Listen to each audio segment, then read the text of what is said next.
Hello, everyone. I'm Tori Samples, Director of Product at the Stellar Development Foundation, and thank you for coming here today to talk about trust. We'll talk today about the equation of trust, which gives us context for why trust is the last thing we should seek to remove in any situation.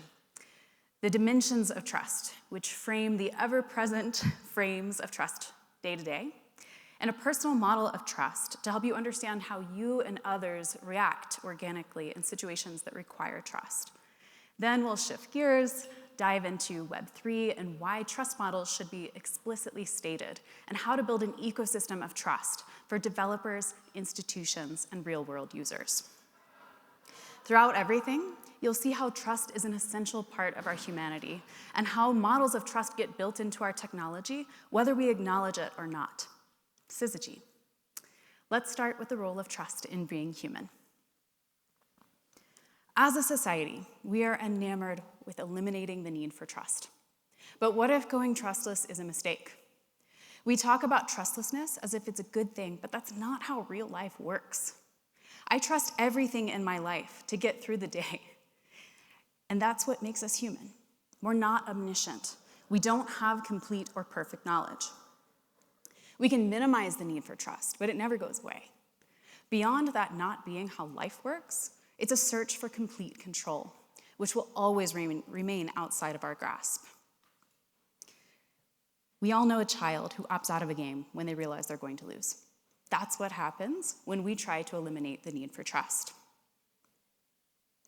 The need for trust, trusting, is part of the human experience. It's also a skill. Learning how to trust confidently is part of our evolution, our life experience. We'll talk more about that. Trust gets at the basic building blocks of culture, community, and society. When we tear away at the need for it, we tear away at the fabric of being human. Recognize that we are a society built on analytical trust. Most Western cultures are. That means that we want something to be verified, ideally by impersonal sources, in order to believe it. We're more likely to believe it if it's on the internet or in a peer-reviewed journal. So of course we run to technology to try to overcome the need for trust. It's a temptation that uniquely suits us. When we say that we seek to eliminate the need for trust, we're often actually trying to seek the absence of vulnerability. I want to show you that trust is the last thing we should seek to eliminate in situations of vulnerability. We can't make ourselves invincible, invulnerable, and so we need trust to cover that gap. Without it, we alienate ourselves, and we put our fate into the hands of others who may or may not have our best interest at heart. It's not a perfect model, but here's how I see the basic equation for trust in moments of vulnerability. Vulnerability plus trust equals beauty. Vulnerability minus trust equals danger plus luck. Let me demonstrate the difference between the two. I built a company in Africa. At the time, a startup that needed to stretch every penny, which landed me in all sorts of situations. Comical, dicey, wonderful, the whole spectrum. I was based in Rwanda, and I often took extended market research or partnership trips in surrounding countries with my co-founder. We learned over the years to trust each other with our lives. Not an exaggeration. We had to. Through that relationship, I also learned what it was like to trust someone with myself. I had never given someone access to the deepest, most insecure, vulnerable pieces of me that tend to come out when you're overspent, emotionally overwhelmed, exhausted, trying so damn hard to accomplish something that nobody else understands.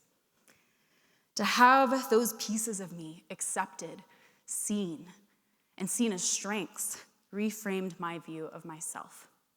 That is the power of trust.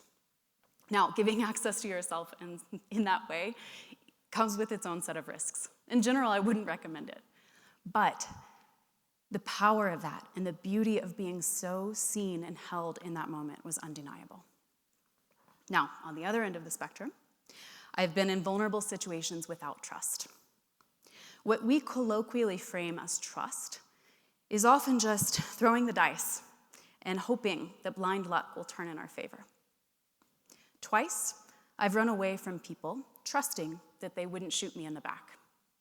One was a soldier toying with me because he could. The other was a drunk, self-appointed guard holding court with his friends. They both had automatic weapons. I knew that I needed to get out. My best option was to flee. When I turned my back, I put my fate in the hands of another, not because I trusted them, but precisely because I didn't. When I look back on those situations, I feel a sense of relief more than confidence in my decision-making. It worked out, but it could have gone the other way. I wouldn't repeat it if given a choice. I was vulnerable without trust, and in that hotbed of danger, luck determined the outcome. The presence of trust to cover vulnerability is the difference between a good experience and a bad experience. Now, let's think about what this looks like closer to home. All good works require trust, especially if beauty is part of the desired outcome. Think of dance. One great dancer can emote on their own, but a duet, two people entrusting themselves to another, can be so much more powerful. Think of an artist and their subject, when the subject fully entrusts the artist, capturing their likeness, their spirit. The more the subject is willing to trust the artist, and vice versa, the more beautiful the work can be. The more people are doing something, the less one individual person has to trust, which is why trust is most on display in one-on-one or first follower situations. But it's true even at scale. Large-scale protests and movements evoke their own kind of beauty, because there is safety and power in a group that protects and holds each other. Let's dial into the dimensions of trust at play in any given situation. When we trust, it manifests through a few planes, visualized vertically, horizontally, and as an internal core. Trusting the environment is the easy one. We tend not to think about it too much because it can be consistent and dispassionate, but it's also one of the most complex. I trust gravity literally every second of the day. I trust the roof to not cave in on my head. I don't think about it, but the roof only holds because countless others have pushed for building codes and had their own interest in mind when designing, building, and being in the space. I'm relying on and benefiting from the work of others, even when I'm unaware of it. Trusting the environment is trusting natural order and societal progress. Think of it as vertical trust. From your feet on the floor to the roof over your head, trusting unseen factors that keep everything in between safe. Trusting others is the one that we spend a lot of heartache on. We've all probably had experiences that lead us to swear off individuals or groups. But the horizontal plane of trusting those in front of us, both individuals and institutions, is important. And hopefully we've all had equally wonderful experiences of a comforting hug, eye contact, jam sessions that leave us energized, feeling connected with others, hopeful and secure. This is horizontal trust. Then finally, we have trusting oneself. Trusting oneself is easy in some ways and hard in others. It's the central core that informs how I see the world. I trust myself, I think. I trust myself to walk into a room, not run into a couch most of the time. I trust myself to be a good conversation partner after years of practice. But when I look at my internal monologue, it's clear that I don't fully trust myself. I doubt, I nitpick, I second guess. I'm a musician, a harpist, and while I don't play as much now as I used to, I've always preferred to play on my own because it gives me more control. My fear in playing with others often isn't about the other people, but the fear of me messing up the piece for everybody else. Think about that. I am afraid to trust myself. Of all the humans in the world and all the unknowns that they represent, my default is often to trust myself the least. I have a feeling we all feel this way at times, probably because we have the most complete knowledge of ourselves. It is an informed opinion. The takeaway here is that as hard as we work to build trust with other people, we need to do that with and for ourselves. We are on a constant journey to prove that we are trustworthy beings, and we must start with the one person that we can't fool, ourselves. Now, it's tempting to think that technology falls outside this framework, that it removes the need for trusting along these planes. But I'd argue that trusting technology is really just a combination, a flavor of these three, not an escape from it. When we trust technology, we trust the environment delivering the technology to us, the people who created the technology, and ourselves to use it responsibly. Technology is a product of people and always makes a claim on us, whether we recognize it or not. It is typically more consistent, more predictable than humans, but it's unwise to think that it falls outside the ever-present dimensions of trust.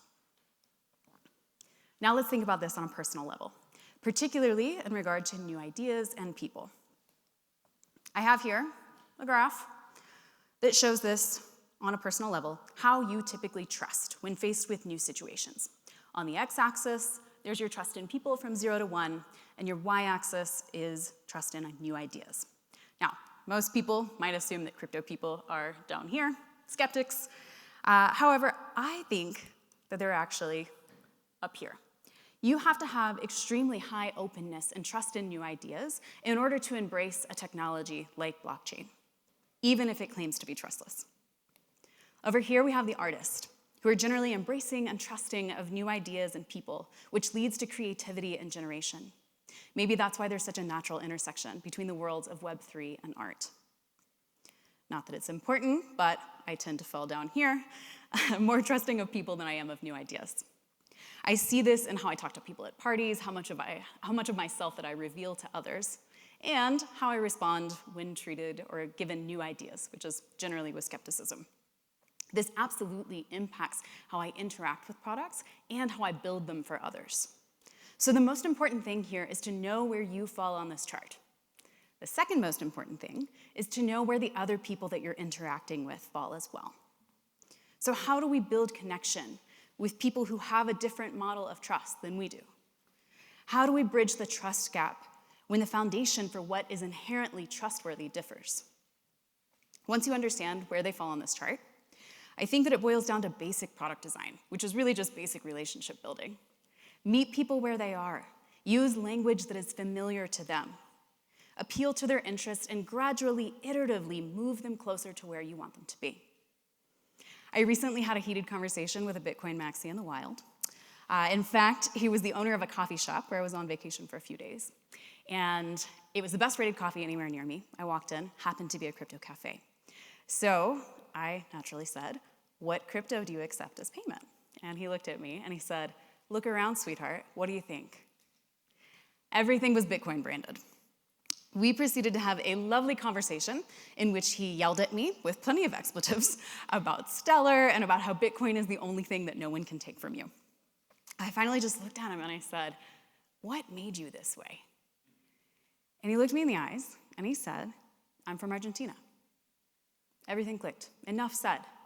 Those 3 words told me that he has been through some really hard stuff, that he has personally experienced the loss of trust in his environment and others from a government whose destabilizing policies influenced an entire nation, and he probably lost his own financial security as well.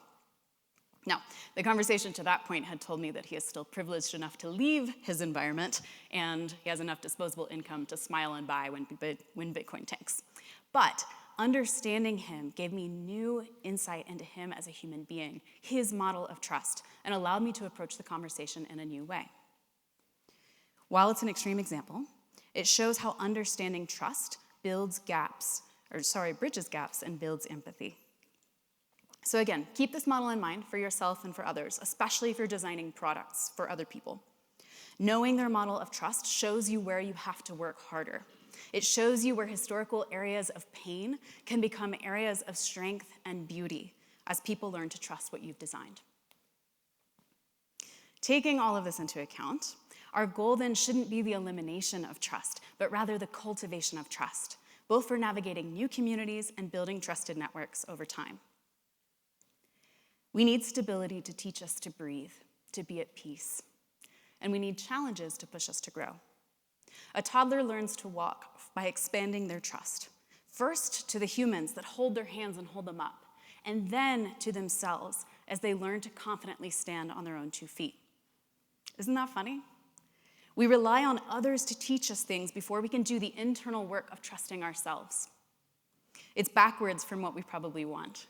It grates against our individualist culture and the misguided tendency to think that we can learn things on our own. But that's often how it works. We learn many things first through others and then by building confidence in ourselves. This is true for us even on a micro and macro level, including being here this weekend. Entering into any new community is scary. It requires trusting oneself to navigate the norms of the community and trusting others to do the same.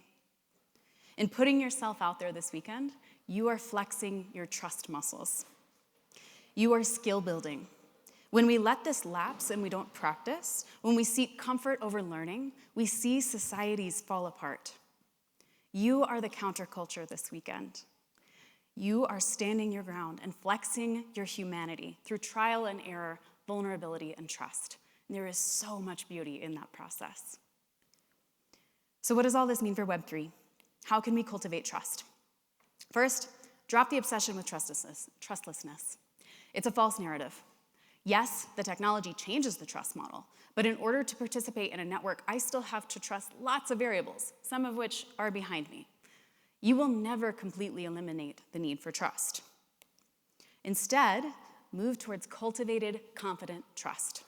Cultivated because it's based on actual thought, actual intention, and confident because it's based on a history of learnings, proof, results. Build up your trusted networks. Reflect when they don't work out. Gut check yourself if and when you see yourself viewing technology as a substitute for trust. Develop an everyday practice of trust as you build and use products that explicitly names the trust model and the dimensions of trust required. Pulling back the curtain will teach you things just on its own. Answer the question for yourself and users. What do I trust? Where do I find peace? Most of us in Web3 build products that touch money or value in some way. If you think about all of the things that you can trust someone with, your body, your opportunity, your mind, your heart, trusting someone with your money actually falls pretty low on the list, but it feels big. We must address the need for trust and give our users that same cultivated, confident feeling of trust in our products that we seek for ourselves. I want to share what this looks like at the Stellar Development Foundation and how we live this out day to day, starting with the Stellar blockchain itself and moving into an ecosystem with real-world examples that makes trust possible on a larger scale. Trust starts with access, lives on utility, and dies with unreliability. That's where Stellar has built a claim over the last 11 years. Let's look at how the blockchain itself and the ecosystem around it are optimized for trust. The Stellar network has built-in trust by design. The protocol itself is trustable, and participants succeed by earning trust. With any blockchain, some group, someone, is calling the shots. We can pretend like they're not, but that's just not true. At Stellar, we make it explicit. Validators are known and earn influence based on their behavior and reputation. Stellar's proof of agreement consensus protocol is fundamentally different than proof of work or proof of stake. It's not based on computational power or token ownership. It's built around social trust and mutual agreement. The Stellar network is built up of small groups of nodes that mutually trust each other. These groups overlap enough to form a connected, public, and permissionless network. The result is that validators have control over their trust, over who they trust, but they still benefit from that global network. Since there are many groups of trust, the blockchain remains open, with no single authority or group controlling who can be added to the network. Now, anyone can run a validator, but influence is not granted by wealth or compute power. It is earned through mutual trust. On Stellar, random entities that could be malicious can't just join because they staked a large sum of tokens, as seen on proof-of-stake blockchains. This prevents a range of attacks, including the recent $25 million MEV boost attack seen on Ethereum. In proof-of-stake blockchains, there's one group that everyone must trust everyone, based on how much stake they have. That is like being forced to trust individual billionaires with my life over my friends and family, my community, just because they have the most money. Now, maybe they do know what they're doing, maybe they are trustworthy, but they might not have my best interest in mind. The point is that I should get a say in who I trust with decisions that impact my life. Let's also talk about the difference between participating to profit versus participating as a user with real skin in the game. Think of it like a real estate developer coming in to extract as much value as possible from the land versus somebody who is designing their dream home, who's going to live in that house forever. It's a totally different process with different incentives and different outcomes.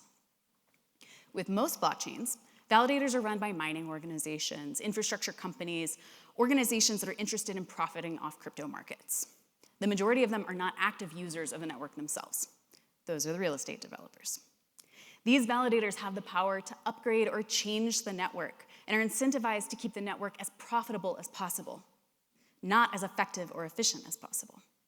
This results in networks trending towards features that extract value from transactions, as opposed to making transactions cheaper or more powerful for everyone. Think of Bitcoin being notoriously slow and expensive. And mining pools have no incentive to increase block size to make it more effective for everyone. Even modern blockchains like Solana have proposed giving more money to validators despite concerns around fairness. Now, because proof of agreement is not economically based, validators on the Stellar network are operated almost entirely by builders operating on the network. They don't get paid for validating transactions. So running a validator isn't profitable on its own, but it's a way for users of the network to secure the network that their companies and their transactions rely upon. They are going to be living in this house. The result is that Stellar has the lowest fees of any blockchain and no front-running or MEV networks. This is what this actually looks like in practice, with each dot representing a validator on the Stellar network and overlapping circles of trust based on earned influence. This is an almost live view yesterday into how the Stellar consensus protocol looks in real life. This model of trust has been running seamlessly for 11 years. We've seen that it's efficient, effective, and mirrors the best of true-to-life trust models. In 11 years, the Stellar network has experienced 67 minutes of downtime in one single incident. Over 11 years. That is reliability in action, which gives builders and users the confidence they need to trust the network in many different capacities. Beyond the Stellar network itself, there's a whole ecosystem that makes Stellar-based products trustworthy for normal people living around the world. Let's start with access. Stellar has the largest cash off-ramp in the world through the MoneyGram network. In practice, this means that I can take my USDC almost anywhere in the world to 170 countries and cash it out into local currency at over 480,000 cash pickup locations. I can send crypto to almost anyone in the world that they can use in real life.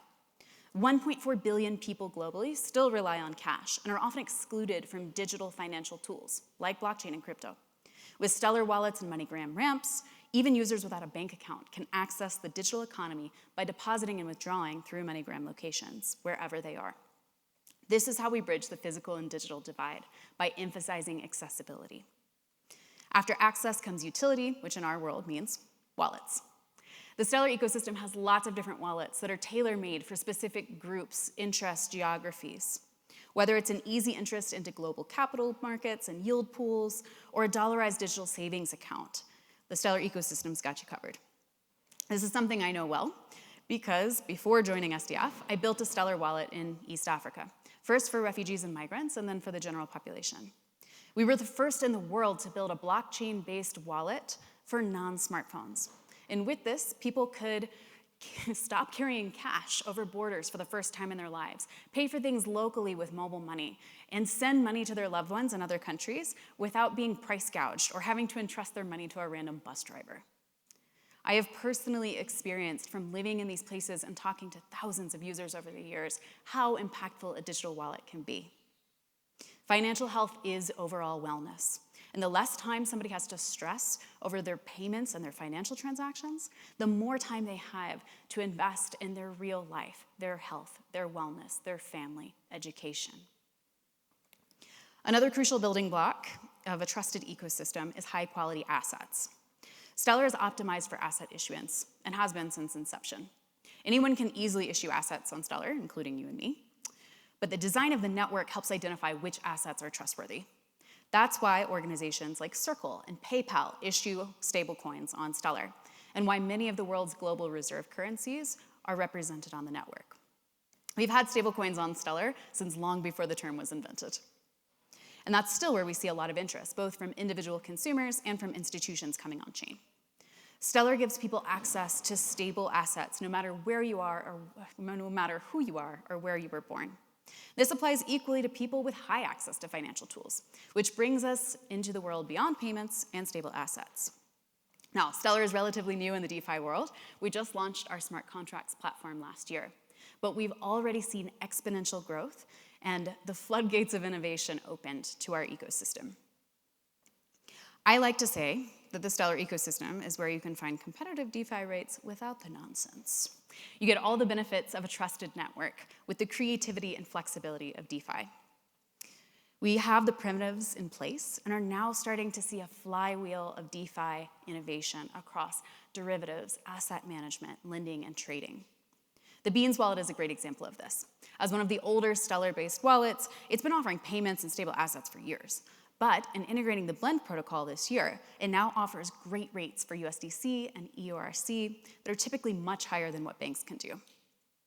This app is built for everyday people. It abstracts all the complexity of crypto. You can load it with basically any payment in the world, including physical cash deposited at MoneyGram locations. You don't need to learn how exchanges work in order to access DeFi yield. The app is built to feel familiar, which bridges that trust gap that is crucial when trying out new financial products. The last building block of what makes the Stellar ecosystem trustworthy is the Stellar Development Foundation. Just because a technology is known as being trustless doesn't mean the process has to be. As a nonprofit that exists to grow the Stellar ecosystem, we're here to help. We fill product gaps by developing open source software that's available for free. It's permissionless that anyone can use. We advise developers and organizations on how to efficiently and effectively access the network and connect you with others who might be able to help as well. We don't control the network, but are here as a helping hand. In the real world, living up stable summer. We're not faceless, and we bring together all the different perspectives that are needed to make our ecosystem the place to be. We pride ourselves on this unique combination of access, utility, and trust. So in our last couple of minutes, let me tell you a few more stories about Stellar in the real world. If you were here last year, you probably saw that we debuted a film at Fest called The On-Chain Effect about our amazing partner Decaf and the work that they do in rural Colombia. You remember the story of Zach, an entrepreneur who was literally shot while carrying cash to pay his employees. Now, after moving his transactions onto Decaf and Stellar, he no longer needs to travel with cash, and the women that he employs have created a virtuous cycle of financial inclusion that has impacted their whole town. Great, that was last year. Let me tell you about some equally amazing things that have happened just in the last 12 months. GIZ, the development arm of the German government, has started to use Stellar Rails to pay people in notoriously difficult countries. It's moved an entire hospital system's payroll on-chain, almost 1,000 people. Now, these people historically waited 3 to 4 months to get paid, and they could often end up paying high fees just to access their salary. Now, they get paid at the end of the month, and GIZ has saved enough money to build an entirely new hospital just by bringing their transactions on-chain. Using the Stellar disbursement platform and a local wallet, they have revolutionized how people get paid. Etherfuse issues stable bonds on Stellar, basically tokenizing sovereign debt and making it available to everyday people, starting in Mexico. Investing at the risk-free rate is one of the safest investments that anyone in the world can make, but it's often been gated so that normal people can't access it. Etherfuse improves the lives of everyday people by eliminating those barriers and making bond yield accessible to all. Hoop Sagrado is a US nonprofit that takes at-risk kids from DC to Guatemala for the summer to run basketball camps. The founder has been called Narco Santa because of his big white beard, and also because of his propensity to carry giant bundles of cash when he travels to pay people locally. This summer, he moved on-chain, and now he's using the Stellar disbursement platform and the Beans wallet, and is paying people in USDC that they can cash out locally at MoneyGram locations. Now, furthermore, those people, and you and me, can access Beans' high yield through the Blend protocol as an alternative to a bank account in order to save and earn. These solutions are available for daily use in the US too. From Franklin Templeton bringing their money market fund on-chain with Benji, to PayPal's stablecoin PYUSD being issued on Stellar, which both consumers and merchants can tap into for things like accessing PayFi liquidity pools for working capital and participating in DeFi protocols and earning yield. This is what an ecosystem of trust looks like on a trustable protocol. This is why Stellar's model resonates. Access, utility, and trust aren't just buzzwords. They're lived reality for millions of people already on-chain. In technology and life, trust can't be eliminated, and it shouldn't be outsourced. It's earned, person by person, product by product. I hope you'll see this for yourself, both by trying out Stellar-based products and by flexing your trust muscles this weekend at Fest. We're all humans, after all, and one of the most lasting things that we can do is build networks worthy of trust. Thank you.